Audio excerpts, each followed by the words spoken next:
and you beat the final boss in that specific way again, you'll fight that secret boss one more time, but they're stronger now.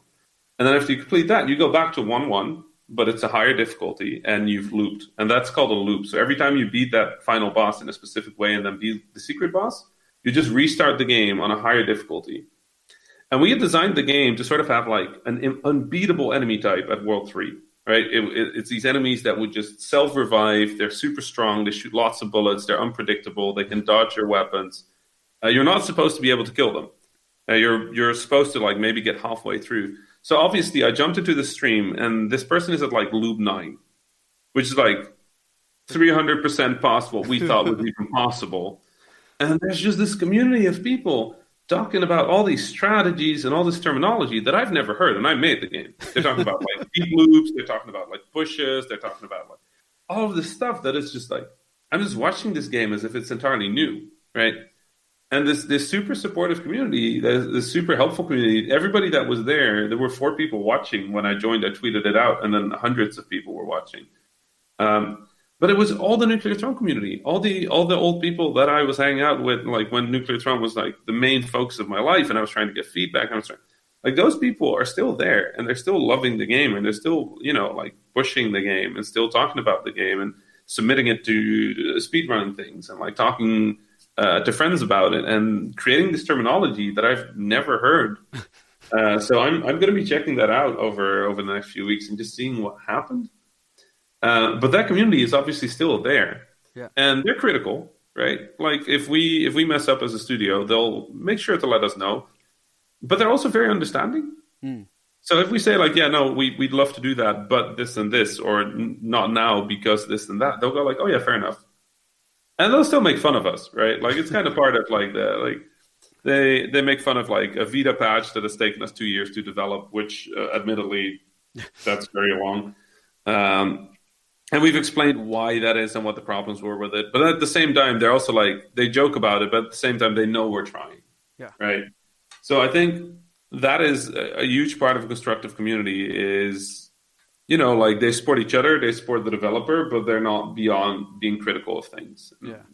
If you can do that in a pleasant way, then you've got a great community. Yeah. And it sounds like just from the development or incorporating that particular part of your game, which is allowing players to loop and stuff, that in its own way is a form of content that can really help and drive, as you've just outlined, that community in which if something you're like, I never even thought this is going to be possible, but here there's this player getting up to like 300% like difficulty, and there's people like thriving around like this whole thing going on. So I mean, that just sounds super exciting and great, and just things that you would never expect, right? Yep. Yeah, I'm still baffled. I can't believe the amount of enemies on that screen. I was surprised the engine was holding up. We tested up to loop 4, where like maybe somebody has like inhuman skill levels and they can hit loop 4, right? Because loop 3 has those impossible enemies. And then yesterday in the chat, the people were like, "Oh no, it's good that you added those impossible enemies because they're actually very useful." And I'm like, "Are you kidding me? Really? How are they helpful?" They're like, "Oh, they drop lots of this." I'm like, "Yeah, okay, yeah, fair enough." Interesting. Yeah.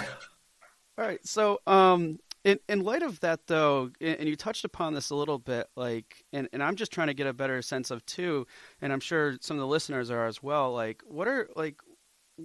I want to talk a little bit about some of the challenges of creating a thriving community.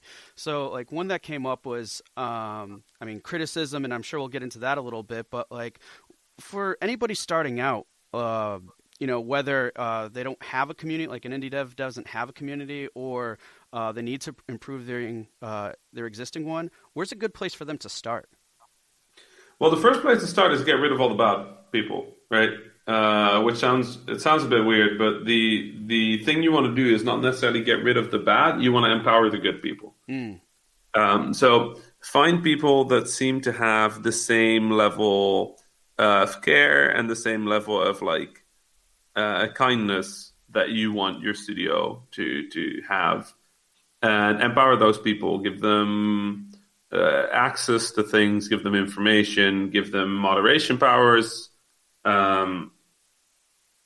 Keep in mind that you are turning those people into representatives, so be Mm, very careful with that. But find the positive, find like the good stuff in your community, empower that, and you'll start pushing away the people who want to be, disruptive or abusive towards other people. right. So, Um, so in terms of getting people involved, you pretty much want to do that as early as possible or feasible, I guess. When Yeah, as soon as a culture starts growing mm, is kind of the like as soon as you feel that there's sort of a culture around your game that isn't just yours, is when you want to start being protective of it. okay, Um, and usually, commonly, early communities are sort of all over the place. yeah, So you want to make sure that you identify the things about what your studio should be, what your community should be that you like, and help those. And it'll never turn exactly into what you want, right? It's yeah, like it's impossible to predict how your community is going to grow. You can nudge it, and I feel that nudging it towards kindness mm, is always the right call. It doesn't need to be positivity, right? Because you can be kindly negative about something, but it has to be kind. It has to be supportive, and I feel that makes the best. Like the nuclear throne community is hyper competitive. There were jokes like there were specific people that people would make sort of like joke at. That person was in on the joke, right? Like I've asked them if they were okay with that, and they were always like, "Yeah, no, this is like I brought this on myself, but I have a good time. Like I'll show them." And it's like, okay, okay, fair enough, but yeah, you want to make sure that it's always a friendly, constructive, helpful place. And I know I keep saying these words, but really, that's all it is. Like you're making a business card for your game, but the business cards is people, yeah, and those people are going to be some of your closest fans, your best friends, and not necessarily best friends in the normal sense of best friends, but they're going to be people that you're talking to a lot, and they're going to be people you're hanging out with a lot, and you will become friends. Like a lot of the people that we've worked with over the years at Vlambeer are people that I still like catch up with every now and then, even if that game is like no longer, a thing. It's just people you keep track of each other, and honestly a nice way of working is just working with people that like what you do. So nice. And then just to one more question that I thought just to kind of shift gears a little bit on this topic is. Do you think it's possible to scale the process of creating and maintaining your fan base, or there's I guess what do you think about that? Because I personally, me, I'm kind of indifferent about that. But what do you feel?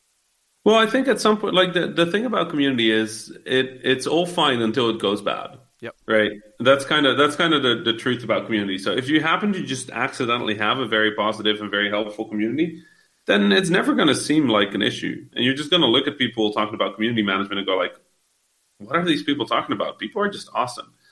Hmm. Um, and we've had that for a very long time. And then also at times we've had like not very great communities uh, around us or like negative, sort of like negative effects of our community. For example, Ridiculous Fishing got cloned, which means that another studio just like sort of like carbon copied our game and released it before we were done, and then made a ton of money and kind of like almost sank the studio. Oh wow.